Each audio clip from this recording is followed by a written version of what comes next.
O Senhor esteja conosco. Proclamação do Evangelho de Jesus Cristo, segundo João. Glória a vós, Senhor.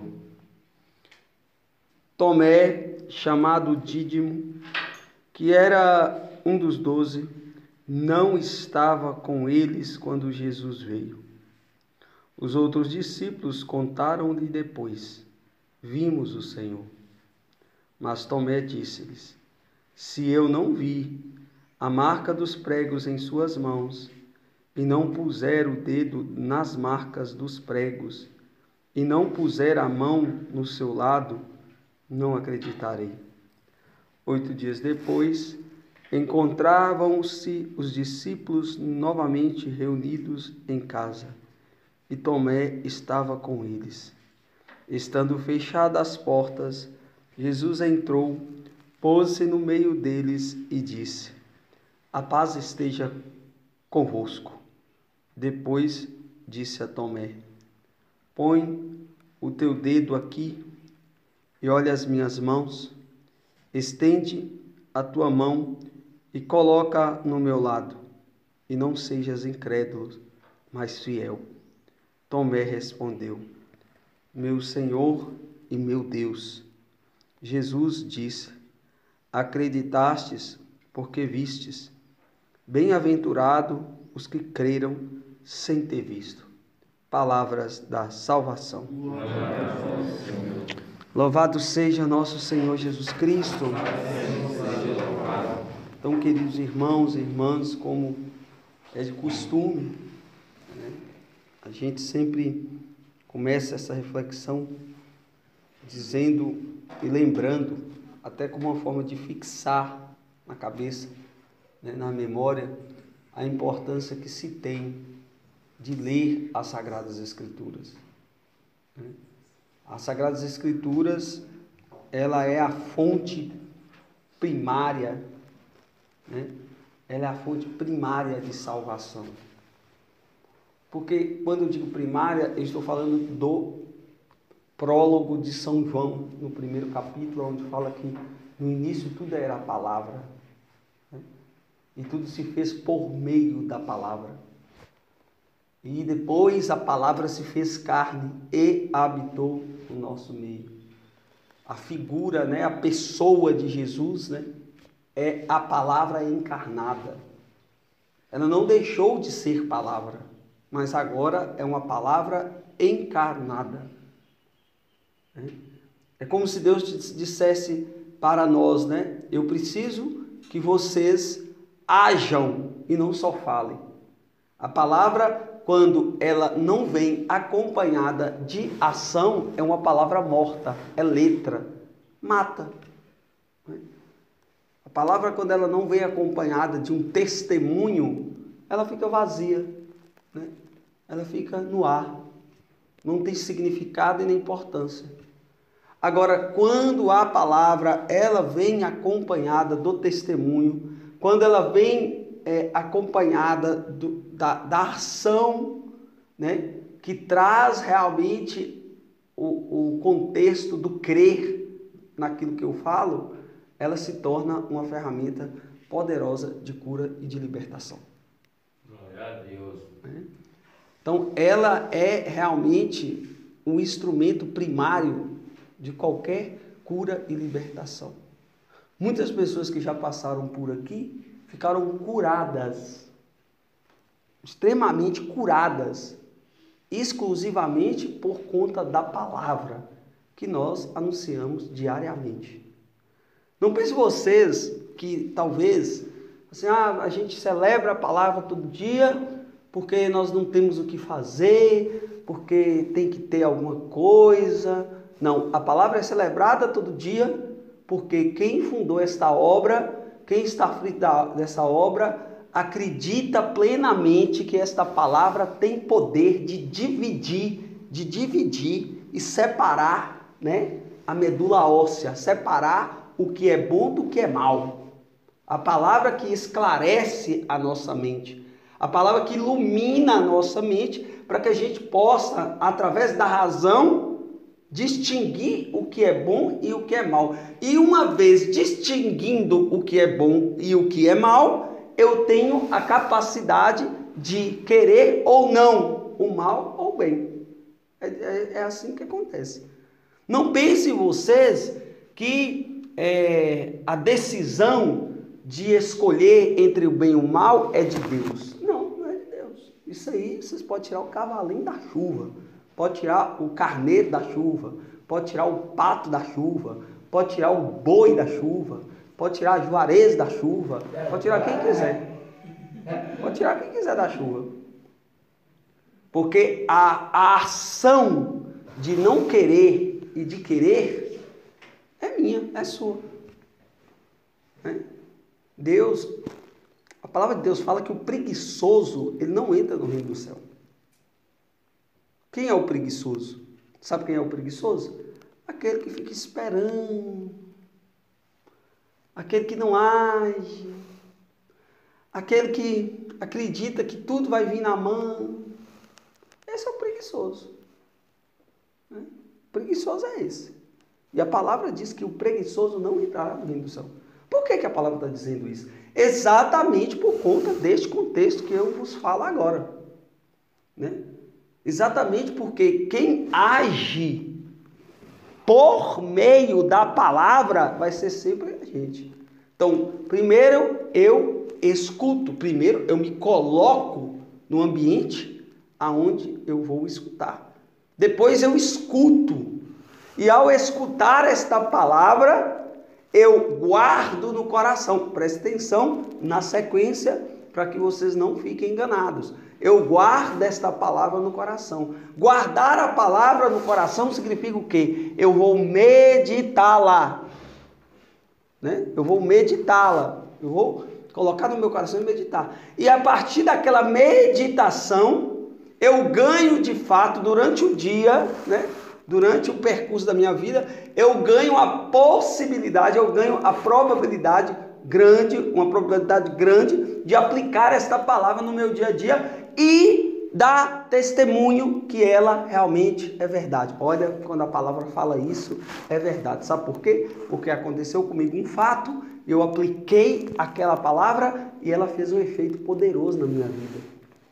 Foi depois que eu me entreguei à palavra de Deus. Foi depois que eu me entreguei à palavra de Deus. Os protestantes, eles usam um termo interessante, que é verdade, não é mentira não. Os protestantes falam assim, entregue a sua vida para Jesus, ou então aceita Jesus. Mas por que os protestantes falam assim? Sabe por que os protestantes falam assim? Eles não estão mentindo, não. Sabe por quê? Porque na cabeça dos protestantes, e é verdade, os católicos não lêem a Bíblia. Então, aceitar Jesus é, de fato, ler a Bíblia. Porque quando uma pessoa passa a ser crente, passa a ser protestante, porque crente é todo mundo, todos nós, quando a pessoa sai da igreja católica para a igreja protestante, qual é a primeira coisa que ela faz? Ela compra uma Bíblia e põe debaixo do braço.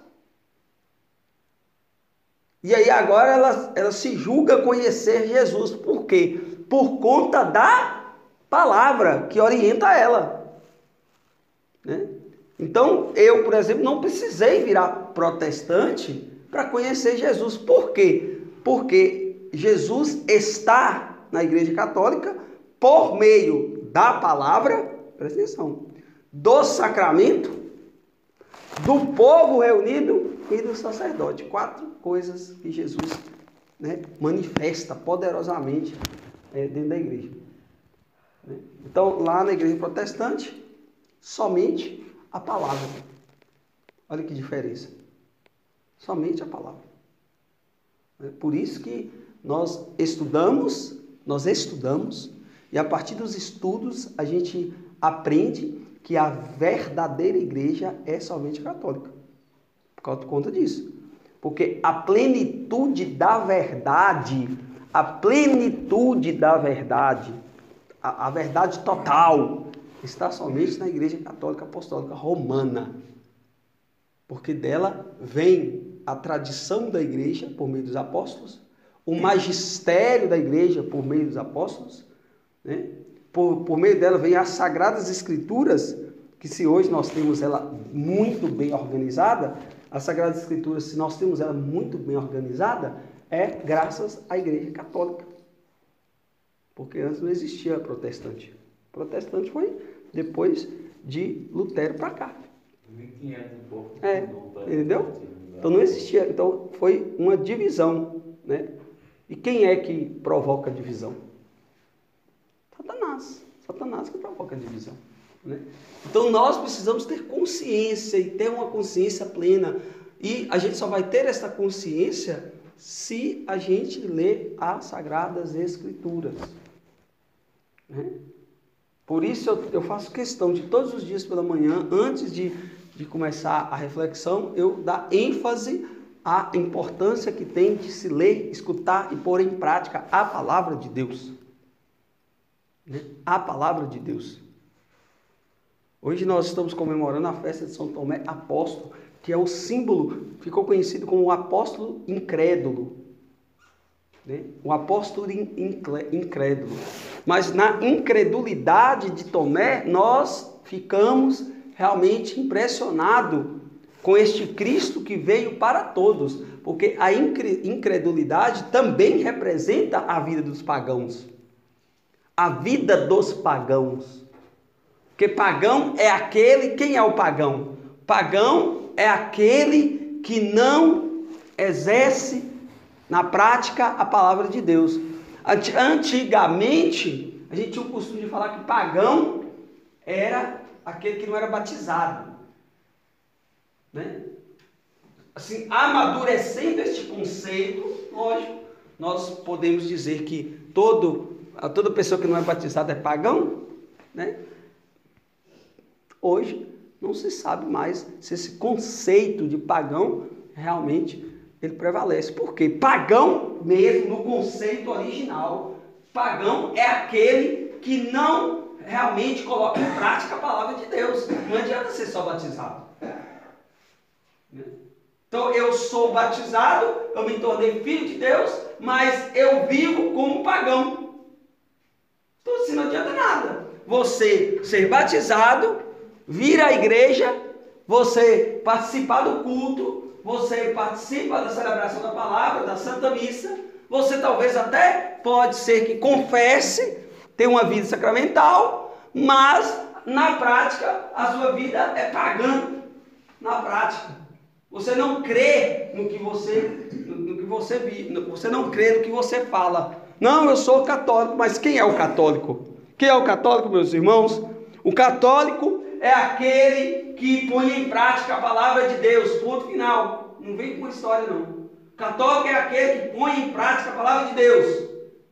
Não me venha com essa história de católico IBGE, né? O católico IBGE é aquele só de nome, que você fala, qual é a sua religião? Católico, né? Hoje nós bem sabemos, se fizer uma pesquisa hoje no Brasil, nós bem sabemos que o catolicismo realmente estava, né, em baixa, no sentido de uma boa parte dos católicos está migrando para a igreja protestante.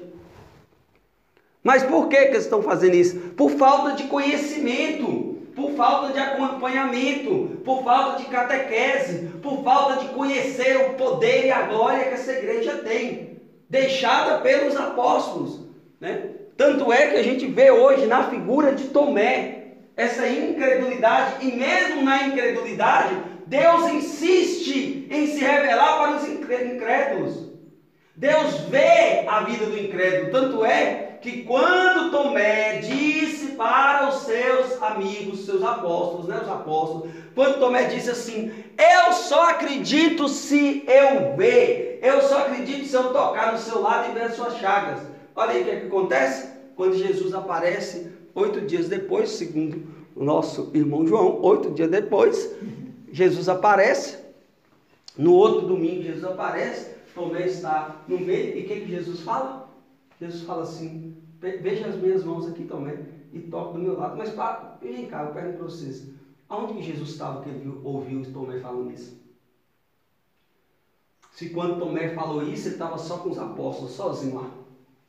Assim, ó, eu só acredito. Ô Tomé, você acredita? Jesus apareceu para nós. Só nós aqui. Você acredita? Aí Tomé falou, não, eu só acredito se eu ver as mãos e tocar do lado. Quando Jesus aparece, o que Jesus fala? Toca aqui também, na minha mão e veja do meu lado aqui. Toca do meu lado e veja as minhas mãos, as marcas do prego, e toca do meu lado aqui. E não seja incrédulo. Onde Jesus estava, que ele está falando isso? Ué, Jesus conhece os pensamentos, está em todo lugar. A onipresença de Jesus é verdadeira, é fato. Né? Ele está em todos os lugares. Não adianta você fazer nada, porque Deus vê tudo. Para Deus não existe parede, tanto é que a cena de hoje, eles estavam trancados, as portas fechadas, janelas fechadas, tinha parede e Jesus apareceu lá no meio. Por que Jesus fez isso? Para provar para nós que para Ele não existe obstáculo quando Ele quer se revelar para alguém. Não existe obstáculo material, não existe parede, não existe porta, não existe janela, quando Ele quer revelar para alguém, mesmo que este alguém seja um pagão, mesmo que esse alguém seja um incrédulo. Porque nós ouvimos na leitura de Efésios que pelo sangue de Cristo se uniu os judeus e os pagãos, se uniu aqueles que diziam acreditar e aqueles que não diziam acreditar. Então, pelo sangue de Cristo, pelo sangue do Cordeiro, se uniu todos os povos. Agora todos têm acesso à salvação. Mas eu digo uma coisa: é esta acessibilidade, esse direito que nós adquirimos pelo sangue precioso de Jesus, né? Ele não diz que nós devemos ficar parados, acomodados, inertes. Não, ele diz que agora venha porque você tem direito. Antigamente não adiantava nem vir porque não tinha negociação. Agora pelo sangue de Jesus nós temos esse direito. Então essa vida que nós levávamos era uma vida pagã. E agora nós temos a oportunidade de recomeçar a nossa história. Recomeçar a nossa história de uma maneira correta. E qual é a maneira correta? Qual é a maneira correta, meus irmãos? A maneira correta é só uma. Busca Deus em primeiro lugar e a sua justiça, e todas as outras coisas vão se tornar acréscimo para a sua vida. O acréscimo não é fundamental. O acréscimo não é essencial. O acréscimo é só acréscimo. Se chegar bem, se não chegar, amém. Por quê? Porque eu tenho fundamental. Fundamental é aquilo que é a base.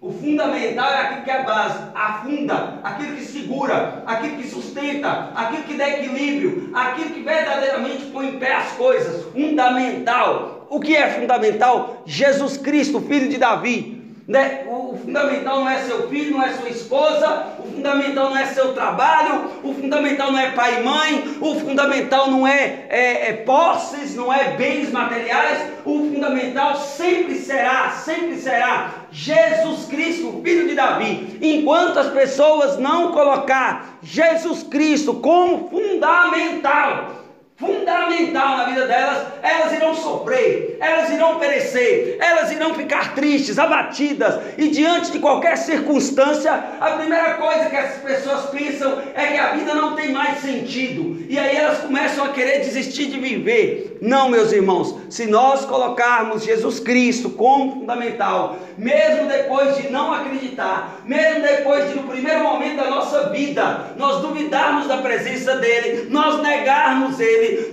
as pessoas falavam, quantas pessoas falaram assim: olha, eu vi Jesus existe, Jesus é o Senhor, e a gente, vai pra lá, esse negócio de Jesus que nada, eu quero curtir minha vida, eu quero ser feliz, meu irmão, eu quero viver enquanto tiver vida, saúde, eu quero viver. Que negócio de Jesus? Não, meu irmão, vamos para a igreja, deixa isso pra lá. Vamos lá, se der tempo a gente pedala, se der tempo a gente brinca de bola, se der tempo a gente joga dominó, se der tempo a gente faz as outras coisas. Vamos buscar Deus primeiro. Que nada! O negócio, meu irmão, é curtir a vida. A vida é bela.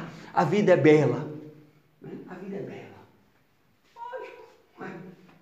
Lógico que a vida é bela. Mas saiba que esta beleza passa. Essa beleza passa, meus irmãos. Tanto é que Jesus dá o exemplo quando ele vai falar. Quando Jesus vai falar de buscar em primeiro lugar o reino de Deus, ele dá o exemplo dos pássaros e do lírio do campo.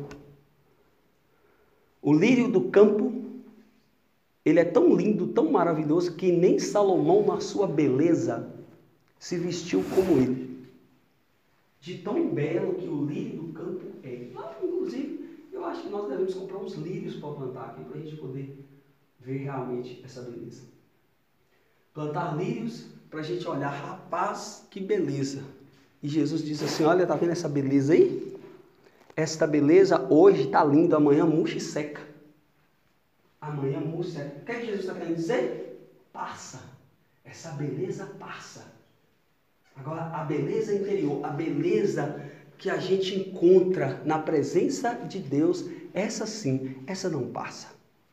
Essa não passa, meus irmãos. Essa beleza é fundamental, né? Tanto é que mesmo diante da incredulidade de Tomé, Tomé ficou conhecido como aquele que professa a fé, meu Senhor e meu Deus. Meu Senhor e meu Deus. Aonde que eu estava com a cabeça? E ainda precisamos, de fato, fazer outra reflexão sobre esta cena de Tomé. O que Tomé estava fazendo quando Jesus se apresentou a primeira vez? Aonde ele estava? Aonde Tomé estava? Meus irmãos, preste bastante atenção nisso aqui. Preste atenção que Jesus tem um lugar para aparecer. Tem um lugar para se colocar no meio. Preste bastante atenção. Aonde Tomé estava, né? Aonde Tomé estava no momento exato em que Cristo apareceu para os apóstolos a primeira vez? Era dia domingo. Era dia do Senhor. Era dia de igreja, de oração. Era dia de dedicar a Deus este dia. E aonde que ele estava? Sabe onde que eu imagino que Tomé estava? Pedalando. Pode ser que ele esteja pedalando. Dia domingo. Tira o domingo para pedalar. Sabe onde que Tomé estava? No clube. No clube. Tomo um banho no clube de domingo, saio semana toda eu trabalho. Ou meus meninos pegam para o clube. Ou no campo de futebol. Então eu na partidinha de futebol com meus amigos. Então eu vou bater uma bolinha de domingo. Ou até mesmo assistindo uma televisãozinha lá no quarto trancado. Não incomoda não quero ninguém me incomodar. Hoje é dia de domingo, vou descansar, vou dormir até mais tarde. Vou assistir uma televisãozinha aqui de boa, tranquilo. A Bíblia não fala, meus irmãos, aonde Tomé estava. Mas você pode imaginar onde que ele estava. Sabe por que você pode imaginar onde que ele estava? Porque a partir da onde que ele não estava. Aonde que ele não estava? Na igreja. Na igreja ele não estava. Porque quem é a igreja? A igreja é os apóstolos. A igreja é o sacerdote, é o padre com o povo reunido. A igreja é isso, a igreja é o sacerdote com o povo reunido. Então onde que ele estava? Em qualquer lugar, menos na igreja. Menos adorando a Deus, menos rezando, menos partilhando a palavra, menos ouvindo a palavra de Deus. É aí que ele estava. Só que na sua infinita bondade, na sua infinita misericórdia, Deus esperou que ele entendesse que para ver ele, precisava estar reunido com a igreja. Ué, peraí. Diga aí, raciocina comigo aí, gente. Vamos colocar a cachola para pensar. 8 dias depois, Jesus aparece, os apóstolos, Tomé não está. 8 dias depois, Jesus aparece. Ué, por que Jesus não apareceu na segunda, na terça, na quarta, na quinta, na sexta, no sábado? Esperou 8 dias depois, sabe por quê? Porque Jesus só ia revelar para Tomé se ele estivesse na igreja. Lugar da revelação de Deus é na igreja. Não pode ser diferente. Não pode ser diferente. Não pode ser diferente. Deus quis assim. Deus quis assim. Então, 8 dias depois, Jesus aparece para quem? Para Tomé. Por que é 8 dias depois? Aonde Tomé estava? Você acha que Tomé estava sozinho aqui nessa hora? Imagina aí, vocês acham que Tomé estava sozinho, deitado no quarto dele, dormindo? Ou você acha que Tomé estava pedalando no dia domingo, pedalando, jogando bola, jogando um dominozinho lá em paz de domingo e tal. Aí Jesus apareceu 8 dias depois, aonde quer que ele esteja? Não. Jesus só se revelou para Tomé porque ele estava na comunidade reunida. Ele estava lá. Dessa vez ele ficou. Então, se você quer ver Jesus, então você fica, ó. Se você quer ver Jesus, você fica. Ele pode, meus irmãos, ele pode aparecer em qualquer lugar para qualquer pessoa? Pode, porque ele tem poder, mas não foi assim que ele quis. Não foi assim que ele quis. Ele quis e ele quer que nós nos reunamos ao redor do altar. Ele quis e ele quer que nós participemos em comunidade para poder comungar o seu corpo e sangue, alma e divindade. Ele quis. Você quer enfraquecer uma igreja católica, apostólica, romana? Se você quiser enfraquecer, uma igreja, de Jesus Cristo, é você tirar as pessoas da comunidade, porque é na comunidade que a gente comunga, é na comunidade que a gente escuta a palavra de Deus. Não venha com essa história que eu rezo em casa, porque se fosse para rezar em casa, Jesus Cristo não tinha se dignado de ficar na Eucaristia. Jesus Cristo era um palhaço, um bobo.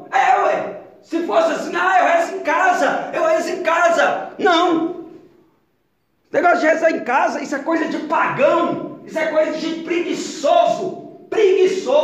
Isso é coisa de preguiçoso. Esse negócio de reza em casa. Não é preguiçoso que não tem coragem de se pôr em ordem de batalha, em caminhar. O povo foi salvo caminhando. O povo do Antigo Testamento foi salvo caminhando. E o povo do Novo Testamento tem que entender que só será salvo se colocar-se na estrada para caminhar em busca de Cristo. Caso contrário, vão perecer. Caso contrário, vão morrer. Caso contrário, vão se enfraquecer. Porque o alimento da nossa alma é a Eucaristia. É a Eucaristia. Caso contrário, vão perecer, vão morrer. Teve um dia que um menino veio aqui, lá do Paraná. Ele ficou uma semana só. E vão embora, beleza. E aí eu falei assim, vamos levar ele para confessar. Beleza. Levamos para confessar. No mesmo dia que ele ia embora, foi lá na cidade. Confessou. Trouxemos ele para cá, porque ele ia embora meio-dia. Eram umas 10 horas. Não, ele ia embora 2 horas, já eram umas 10h30, 11 horas já. E aí eu trouxe ele, parei o carro aqui na frente da capela. Falei assim, desce aí, que eu quero te dar um negócio. Vou te dar um negócio aí, faça favor. Aí trouxe ele aqui e falei assim, ajoelha aí. Ele ajoelhou aqui. Nós rezamos por ele. E eu falei, aí a hora que eu terminei a oração, eu disse, olha, eu vou te dar 2 coisas.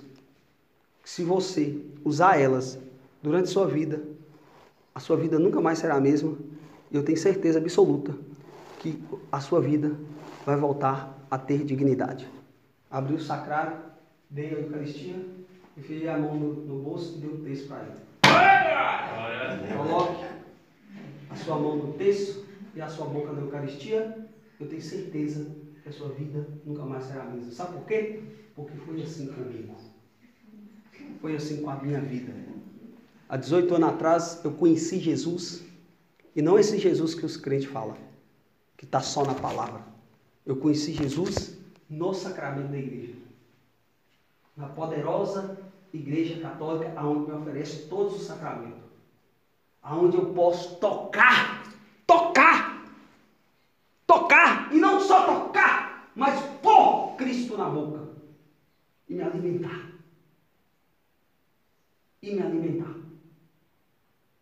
Nessa barca que eu entrei, que é a igreja. As ventanias vêm, mas eu sei que o Cristo está lá. Satanás aparece, como apareceu quando foi jogado nos porcos, mas Cristo está lá. As doenças vêm, são apresentadas, como o soldado romano fez com o empregado, mas Cristo está lá. em todas as circunstâncias da nossa vida, quando nós estamos dentro da barca, nós temos a certeza, Cristo vai estar sempre lá. Cristo vai estar sempre lá. E não foi assim, não foi diferente com Tomé. Tomé, a primeira vez, não estava na barca. Mas na segunda vez, quando ele entendeu que para ver Cristo, para tocar em Cristo, para poder crer que Cristo está vivo, ele precisaria estar dentro da barca, dentro da igreja. E uma vez dentro da igreja, aí a presença de Cristo é certeira, verdadeira. Não porque ele não pode aparecer em outro lugar, mas é porque assim ele quis. E ponto final. Porque ele, sendo Deus, ele pode querer o que ele quiser. E não vem com essa história que é diferente, porque não é diferente. Então você deixa de ser preguiçoso, levanta a bunda do lugar que você está, para de ficar pedalando dia domingo e de dando prioridade para outras coisas, e procure em primeiro lugar o reino de Deus e sua justiça, e todas as outras coisas irão por acréscimo. Eu tenho certeza disso. Porque assim foi, assim é e assim será, até que ele volte na sua glória definitiva. Então que nós possamos abraçar, esta verdade e peçamos a ele a graça de, reunidos em comunidade, reunidos ao redor do altar, reunidos como igreja, peçamos a graça de contemplar a sua face. Peçamos a graça de tocar nas suas chagas. Peçamos a graça de ver, de testemunhar, como Tomé testemunhou, a sua presença viva, real e verdadeira. Porque ele está no meio de nós. Jesus Cristo está no meio de nós. Louvado seja nosso Senhor Jesus Cristo. Para sempre seja louvado. Creio em Deus Pai, Todo-Poderoso.